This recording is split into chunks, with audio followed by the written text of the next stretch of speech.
Assalamualaikum warahmatullahi wabarakatuh.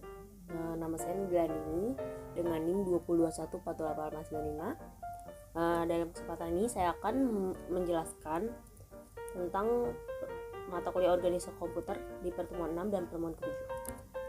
Pertama, di pertemuan ke-6 itu ada fungsi siklus fetch dan eksekusi.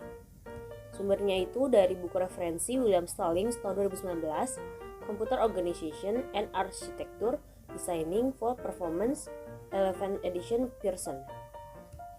Jadi fungsi siklus fetch dan eksekusi itu pada awalnya siklus instruksi CPU membaca instruksi dari memori. Pada CPU yang umum, suatu register yang disebut program sound counter atau PC dipakai untuk mengawasi instruksi yang akan dibaca selanjutnya secara berurutan, yaitu instruksi yang terletak pada alamat yang lebih tinggi berikutnya di dalam memori. Sebagai contoh saja, masing-masing instruksi menempati sebuah word 16 byte di memori dan anggaplah bahwa PC di-setel pada lokasi 300, maka CPU kemudian akan membaca instruksi pada lokasi 300.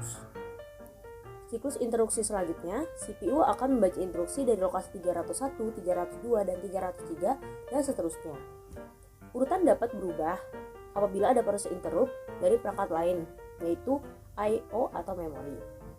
Selanjutnya ada 3 cara mengeksekusi program, yaitu 3 siklus fetch dan 3 eksekusi. Yang pertama, program counter atau PC berisi 300 alamat instruksi pertama. Kemudian alamat ini dimuatkan ke dalam instruction register. Sedangkan memory address register atau MAR dan memory buffer register atau MBR diabaikan dulu. Yang kedua, 4 byte pertama di dalam IR atau forward instruksi 16 byte mengindikasikan bahwa akumulator AC akan dimuatkan. 12 byte sisanya menentukan alamat dalam memori, yaitu 940. 3. PC dinaikkan nilainya dan instruksi berikutnya akan diambil. Yang keempat, isi AC yang lama dan isi lokasi 941 ditambahkan dan hasilnya disimpan di dalam AC. Yang kelima, PC dinaikkan nilainya. Instruksi berikutnya akan diambil. Yang keenam, isi AC akan disimpan pada lokasi 941. Selanjutnya itu ada untuk memudahkan pemahaman alur proses di atas, berikut opcode register CPU internal. 0001 itu untuk muatan AC dari memori. Lalu 0010 itu simpan AC ke memori. 0101 itu tambahkan AC dari memori. Selanjutnya ada fungsi interrupt. Fungsi interupsi adalah mekanisme penghentian atau pengalihan pengolahan instruksi dalam CPU kepada rutin interupsi. Hampir semua modul, memori, dan I/O memiliki mekanisme yang dapat menginterupsi kerja CPU.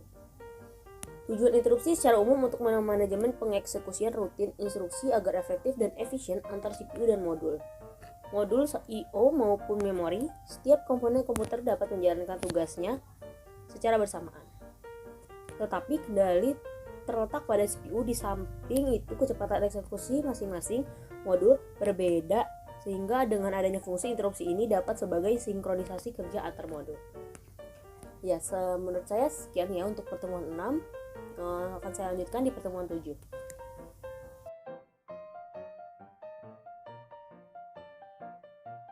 Selanjutnya, Assalamualaikum warahmatullahi wabarakatuh. Nama saya Nadila Dini dengan NIM 202142895. Di sini saya akan menjelaskan pertemuan ke-7 ya dalam organisasi komputer ini. Sumbernya masih sama, yaitu buku referensi dari William Stallings tahun 2019, Computer Organization and Architecture Designing for Performance 11th edition Pearson. Nah, di pertemuan 7 ini kita akan membahas tentang operasi sel memori. Sel memori mempunyai 3 terminal fungsi yang mampu membawa sinyal listrik. Terminal select berfungsi memilih operasi tulis atau baca. Untuk penulisan, terminal lainnya menyediakan sinyal listrik yang men-set keadaan sel bernilai 1 atau 0 untuk operasi pembacaan. Terminal ini digunakan sebagai keluaran. Operasi sel memori.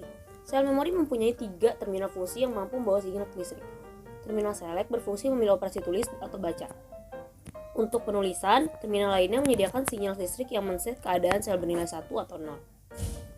Untuk operasi pembacaan, terminal ini digunakan sebagai keluaran. Lalu, ada karakteristik sistem memori.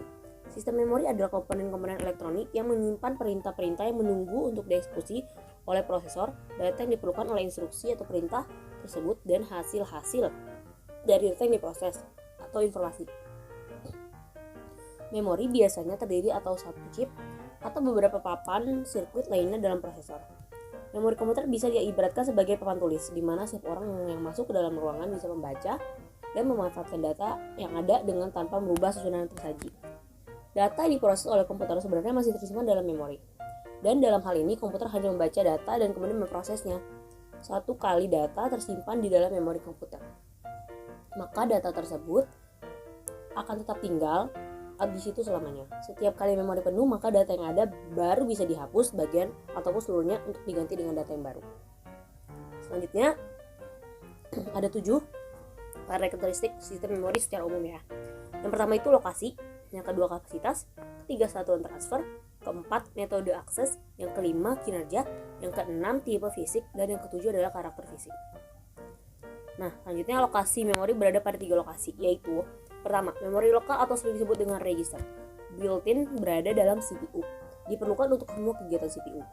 Memori internal atau sering disebut dengan memori primer atau memori utama berada di luar CPU, bersifat internal pada sistem komputer. Diperlukan oleh CPU dalam proses eksekusi atau operasi program sehingga dapat diakses secara langsung oleh CPU tanpa melakukan perantara. Yang ketiga, memori eksternal atau sering disebut dengan memori sekunder. Bersifat eksternal dan berada di luar CPU. Diperlukan dalam menyiapkan data atau instruksi secara permanen. Terdiri atas perangkat storage seperti disk, pita magnetik, dan lain-lain. Lalu kapasitas memori. Yang pertama, kapasitas register dinyatakan dalam bit. Kapasitas memori internal dinyatakan dalam bentuk byte, 1 byte sampai sama dengan 8 bit atau word. Kapasitas memori eksternal dinyatakan dalam byte.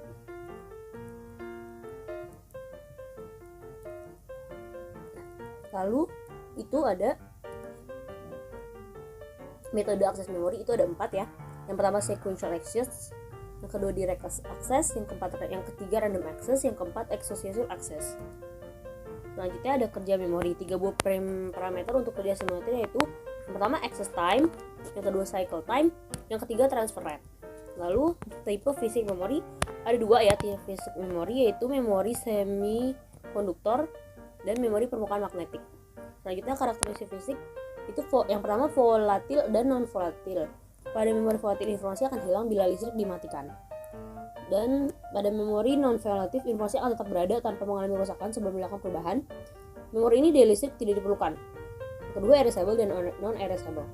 Erasable artinya isi memori dapat dihapus dan diganti dengan informasi lain. Dari segi istilah, ROM dan RAM memiliki pengertian sebagai berikut. ROM atau read only memory adalah sebuah ruang atau memori yang berfungsi untuk menyimpan berbagai program yang ada pada komputer tersebut. ROM biasanya menyimpan file-file seperti film, musik, gambar, dan file lain. RAM itu adalah random access memory. Adalah sebuah ruang atau memori yang berfungsi sebagai tempat penyimpanan sementara program komputer yang sedang berjalan. ROM biasanya berisi instruksi program khusus yang bisa digunakan untuk memakai kemampuan komputer secara maksimal. Oke, sekian dari saya. Kurang lebihnya mohon maaf. Wassalamualaikum warahmatullahi wabarakatuh.